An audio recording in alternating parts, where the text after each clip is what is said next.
Audio 2, Mark.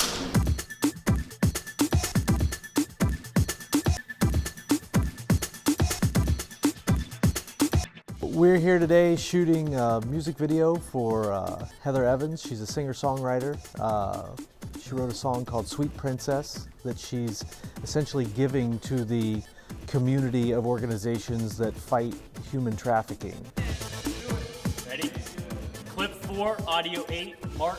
I've known Heather since she was 15 years old. She told me about the song, sent me a Facebook message and told me about the song. She sang it into her iPhone and sent it to me. I can't really tell you why, but I saw a video. When she sent me the song, I saw it. I just saw it. And you know, here we are today because of the generosity of several dozen people over several weeks. We're here making a video.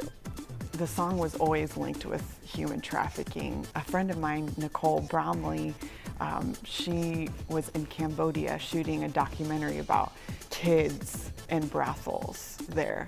And seeing the pictures she was posting, it just grabbed my heart. And I've worked with organizations in the past to help victims of human trafficking, but her story in particular it angered me, number one, and it made me say, man, I have to stand up for these girls. I have to be a voice, you know, for these poor little girls, you know.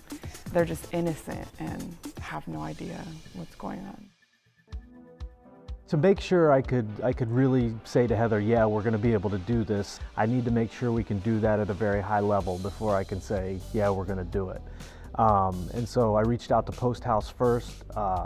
I'm not going to lie, I know how to play that game a little bit. It really touched me because I have two children, I have two young daughters, so it was really, I felt like there was an emotional connection there that I wanted to make aware of people, because I could never imagine my kids going through the life that our character in this piece goes through. I think that the project in general is awesome, and anytime I can do something with friends, with people that are good at what they do, and do something that's going to, what I feel make a difference, I mean, how could you say no? Cue the music.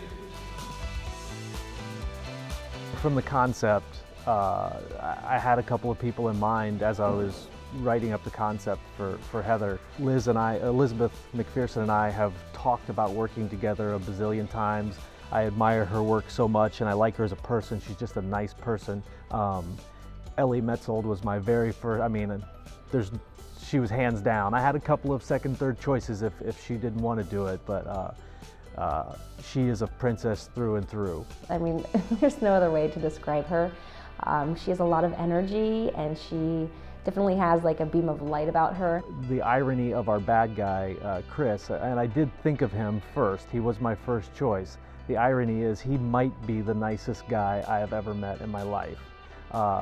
And to cast him in a place where he's the evil. I mean, he's the hell, he's the nastiness in this piece. As soon as the door shut and I knew he was on the other side and it's about to open, when we played it back, I saw moments where I jumped. That was genuine because I didn't know exactly when that door was going to open, and it was terrifying. I could feel myself shaking. I think the most powerful moment for me was when Ellie first walked into the room with Elizabeth. I just had chills and I had to walk away actually from the monitor for a second, and the song started playing and I saw the vision, come to life, and it was really moving, and I knew something special was happening here. We wanted to maintain a safe environment, but we needed a pretty, real, ratty, raw place to shoot, and it couldn't be more perfect.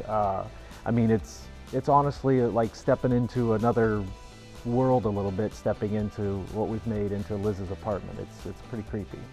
This place is really creepy. It's dirty. You cannot touch anything without getting black. It's gross. And if I had to live in this type of condition, I would probably go crazy. And so I definitely think it helped stay in character. There wasn't a lot of distraction other than the grunge of the room. The mood with going handheld was really just to kind of keep you unsteady, keep you kind of guessing where we're going, and the performance piece, being able to have some nice, wide, smooth, flowing motions. The floating camera, we're using a nice 12-foot jib on some track, so we're going to get some really nice wide coverage. You know, basically the approach with the Christmas lights is, you know, she's the bright spot of hope. She's the bright light. She's the kingdom, and what better way of representing that than with lots of lights. So the light and the performance piece, and the dark, dingy, dirty world that is this human trafficking. As a creative director and a director on the project, I can't tell you how fortunate we are to have the people with the skill set and the gear that we have shooting Red Epic, very, very high end gear. So we've got amazing choices once we get to post-production. You know, today we're shooting with the Red Epic, and you know, we're fortunate to have great technology. We're shooting with some super speeds. It's a dark, dingy place, so we wanted to have something that had a real fast glass. Basically, the camera we're shooting at 4K, so it's huge resolution, basically 4 times HD. It just allows us to do a lot. It shoots in the RAW for people who aren't familiar with the camera. So when we do a final color grade, the colorist has unlimited potential to do what he wants with it. Plus, it allows us, as long as we don't screw up our focus and our exposure, we should be able to do a lot of stuff in post-production. And since we're handling the post-production and we know the workflow of the Red, we should be in pretty good shape. The music video is beautiful, and what we're doing are the finishing touches on the color and the finished work.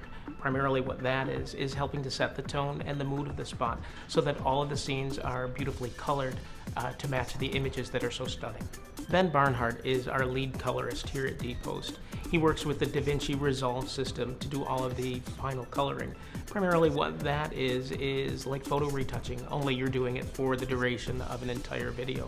There's approximately 95 shots or scenes set up in the edited piece, so we have to take each one and frame by frame color to give the best results possible so that the dramatic impact is really felt, and hopefully it moves people to respond in a way that will be beneficial to help eliminate human trafficking.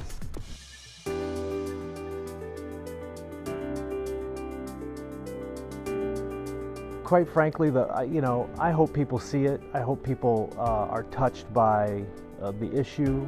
I hope they're made aware that it's an issue that can't be ignored. So if people watch the video, they watch the documentary, and they get an understanding of how incredibly tragic the issue is, we've done our job.